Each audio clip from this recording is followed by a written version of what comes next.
Trying something new on eBay. I've been selling the items as parts, like this vintage stuff that you can't really test. I tested this one. This one's easy. It works fine. But the point of the video is that when I list stuff on eBay, like a vintage Nintendo, for example, I put it as parts only. It then started off at like a video, started off at a time or a price that you want. For example, if these sell for like $30, sorry for the music behind us. If these sell for like $35 for the lot, I'll start them off at 30, put $6, $7 shipping or whatever, $10, and then say these are parts as is. You can return them if you say that you changed your mind and paid for shipping back. Because what would happen was I would say no returns, right? And I'll say it works fine. Then they'd be like, oh, you didn't mention this little scratch here, or it doesn't work correctly. I have to blow on the games like the original Nintendo. So what happened is they'd make up an excuse to be like, hey, listen, you didn't mention this, or it doesn't work. And they make up a story to get their money back.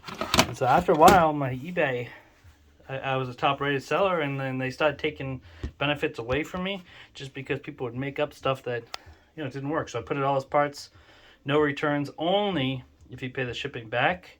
Because electronics are crazy, especially these laptops, man. You can't go through everything all the time. I mean, I try my hardest, but man, I don't know if you saw the post earlier this month, we had 4% returns for like 1,000 items. It's kind of high to eBay standards, they say, but we try our hardest, to be honest. So we're trying this new policy. It's working out good. I also don't ship electronics out of country. For example,